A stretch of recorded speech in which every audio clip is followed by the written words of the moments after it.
তাই এনেছে না নিরবহু হে হরে কৃষ্ণ নাম জপনা অবিরাম তাই এনেছে না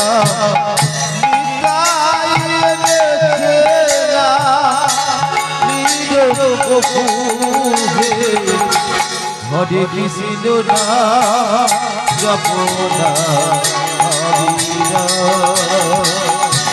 হরে কৃষ্ণ নাম জপনা হরে কৃষ্ণ নাম জপনা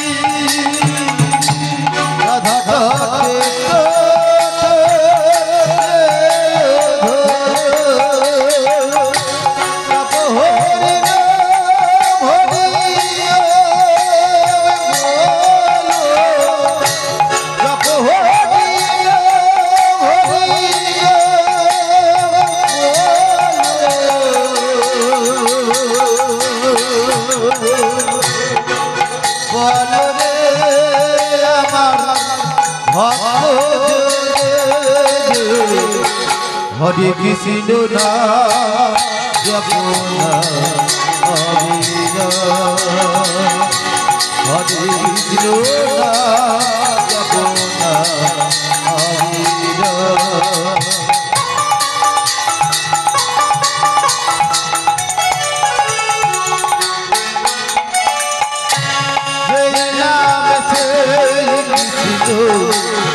করি রাধা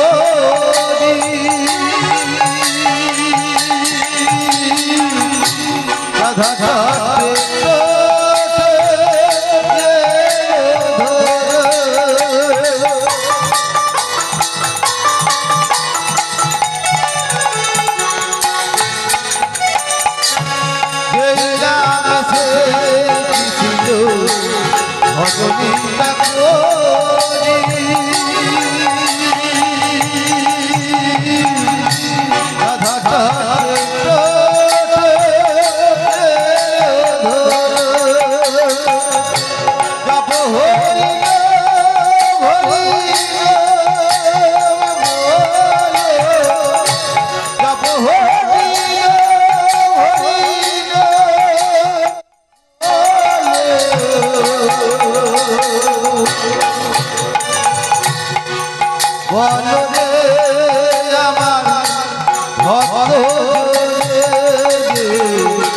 হরে কৃষ্ণ নাম জপনা অবিরাম হরে কৃষ্ণ নাম অবিরাম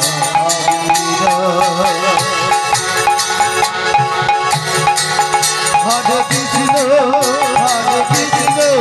কৃষ্ণ কৃষ্ণ হরে হরে রাম রাম রাম কৃষ্ণ কৃষ্ণ কৃষ্ণ হরে হরে হরে রাম রাম রাম হরে হরে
নারায়ণ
মণ্ডলী এবং আমার গৌর ভক্তিমতী মায়েরা, আজকের আপনাদের এই মহতী হরিসভাতে আসতে পেরে আমি নিজেকে খুব আনন্দিত এবং গর্বিত বোধ করছি। সেই সঙ্গে আপনাদের পদরেণু, আপনাদের আশীর্বাদ মাথায় নিয়ে এবং আমার আন্তরিক প্রীতি শুভেচ্ছা জানিয়ে আমি শুরু করলাম আমার হরি কথা, আমি শুরু করলাম আমার কৃষ্ণ কথা। 525 বছর আগে নদিয়ার ছেলে নিমাই একদিন রাতের অন্ধকারে চিরকালের মতো নবদ্বীপ ত্যাগ করে চলে গিয়েছিলেন। শুধু তাই নয়, তিনি 14 বছরের দেবী বিষ্ণুপ্রিয়াকে চিরকালের মতো একদম সংসারের অতল তালে ফেলে রেখে, এমনকি সচী দেবীকে চিরকালের মতো কাঁদিয়ে ওই নবদ্বীপ ত্যাগ করে চলে গিয়েছিলেন। যাবার সময় বলে যাওয়ার প্রয়োজন মনে করে না ভক্তমণ্ডলী মায়েরা। তাই আস্তে আস্তে সকাল হলো। দেবী বিষ্ণুপ্রিয়া জমিদারের কন্যা, ভগবানকে ভালোবেসে বিয়ে করেছিলেন। তিনি একবারও বুঝতে পারলেন না যে তার স্বামী তাকে ত্যাগ করে চলে যাবেন। আস্তে আস্তে সকাল হলো। দেবী ঘুম থেকে উঠে দেখতে পাচ্ছেন তার স্বামী চলে গেছে। কাঁদতে কাঁদতে শাশুড়ির চরণ দুখানি জড়িয়ে ধরে একটা কথা বলেছিলেন, মা, আমি অন্ন চাই না, আমি বস্ত্র চাই না, আমার স্বামীকে ফিরিয়ে দাও, দাও না মা। আমি তো এই বাড়িতে কিচ্ছু চাইতে আসিনি, আমি আমার ভগবানকে চাইতে এসেছি, ফিরিয়ে না।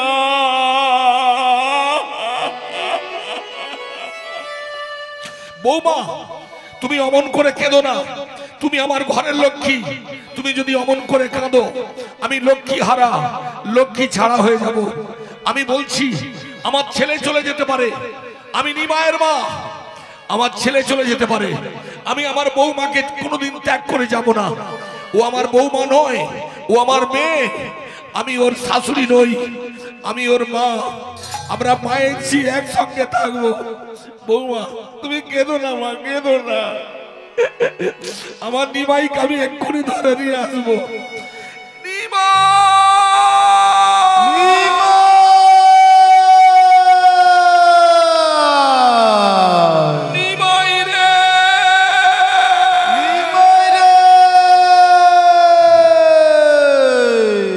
এইভাবে কাঁদতে কাঁদতে চলেছেন। নবদ্বীপের মাটিতে পড়ে গেছে, কপাল দিয়ে রক্ত, রক্ত চোখের জল মাখামাখি হয়ে গেছে। তবু কিন্তু নিমায়ের মা নিমাই নিমাই করে কাঁদছেন। ভক্তমণ্ডলী মায়েরা, আজও যদি আপনারা নবদ্বীপে যান, নবদ্বীপের মাটিতে যদি কান পাতেন, এখনো শুনতে পাবেন, এখনো শুনতে পাবেন নিমায়ের মা তার বৌমার জন্য খুঁজে বেড়াচ্ছে। নিমা,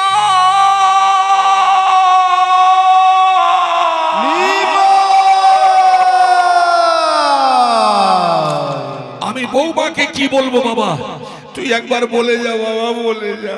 আমি বৌমার কাছে মুখ দেখাতে পারছি না।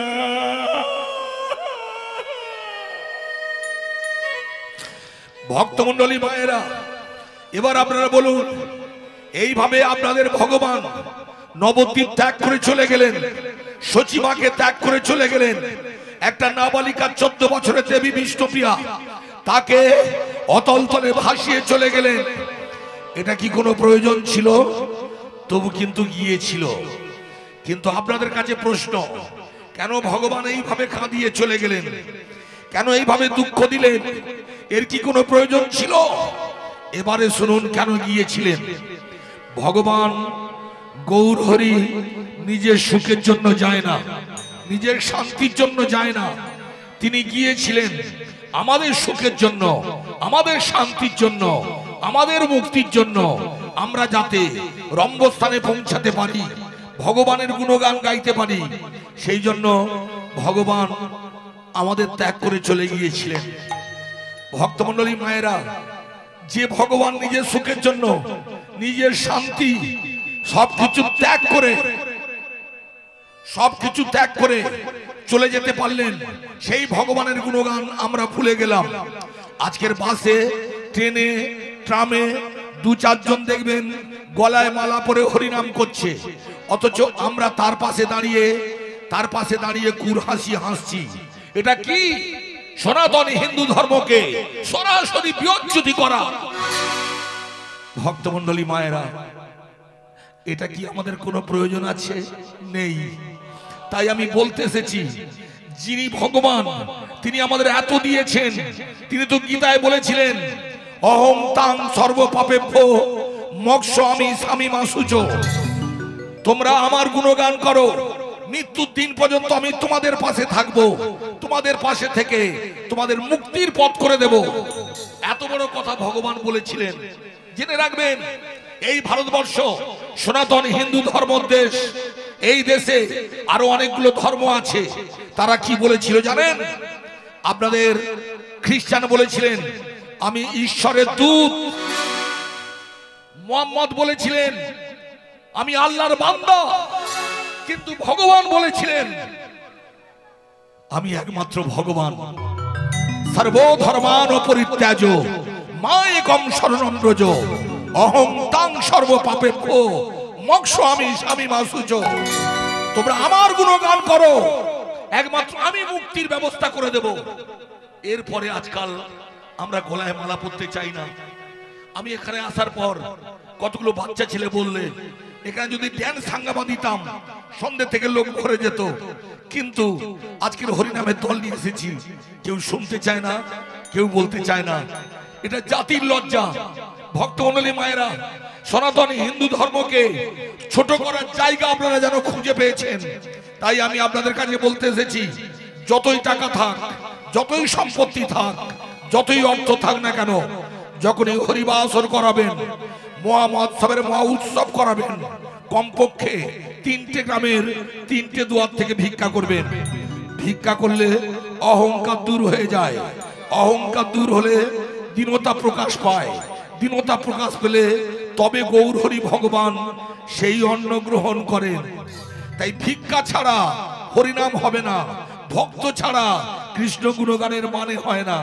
তাই আপনারা পরম ভক্ত, কেউ পিতা, কেউ মাতা, আপনাদের পদরেণু, আপনাদের আশীর্বাদ, হরিনামের ভিক্ষা মাথায় নিয়ে গঙ্গা জলে গঙ্গা পুজোর মতো আমিও চোখের জল দিয়ে শুরু করলাম।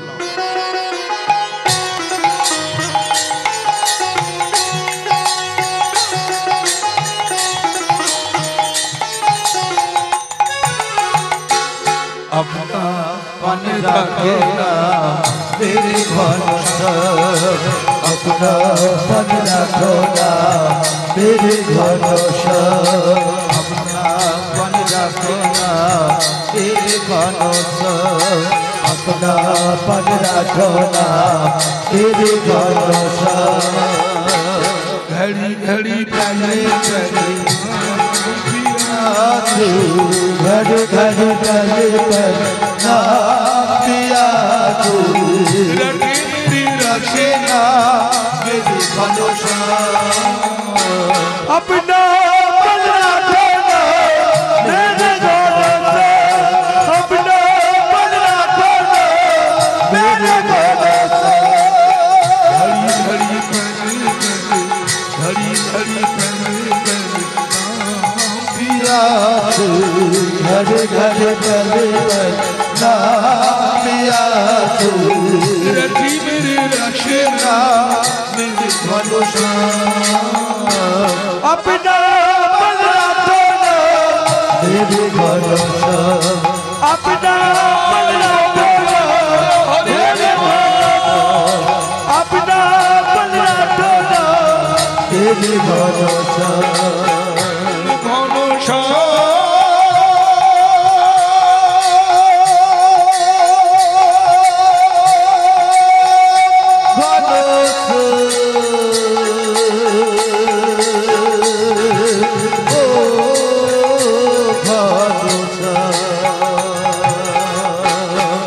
घड़ी घड़ी घर घर गले पर ना पिया तू, मेरी रखीना मेरी भरोसा, अपना मन रखेगा मेरी भरोसा, अपना मन रखेगा मेरे भरोसा।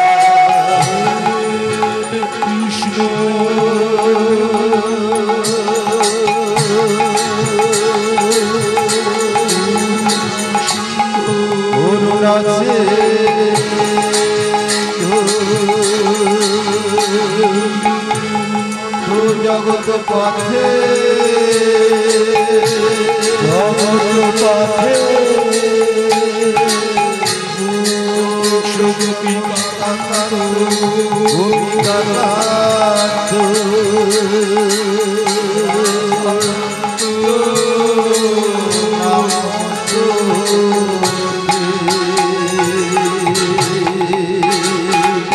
घर घर पल पल नाम यासु घर घर पल पल नाम यासु ईशोकानु राजमंदिरे राजमंदिरे अष्ट सखी शिरामणि अष्ट सखी शिरामणि सरोवर मुरारी हम सरोवर मुरारी जय जय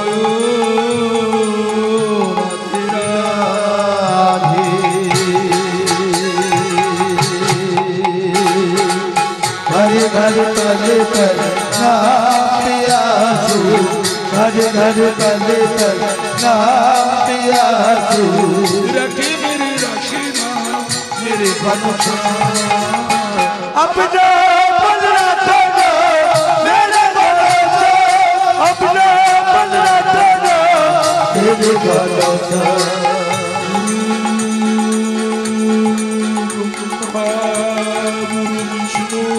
गुरु विष्णु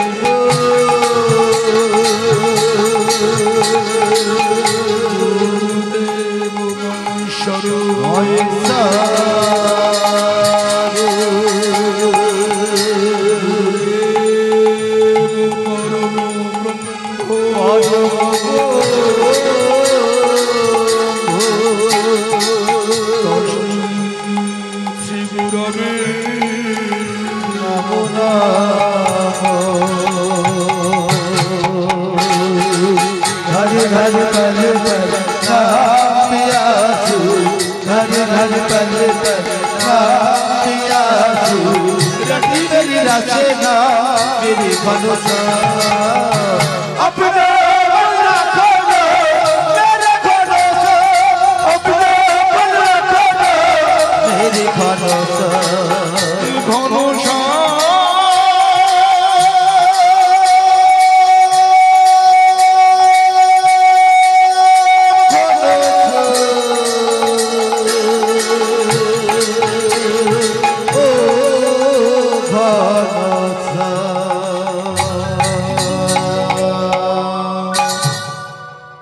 আজকের লীলার বিষয়বস্তু ভক্তমণ্ডলী মায়েরা আজকের লীলার বিষয়বস্তু হলো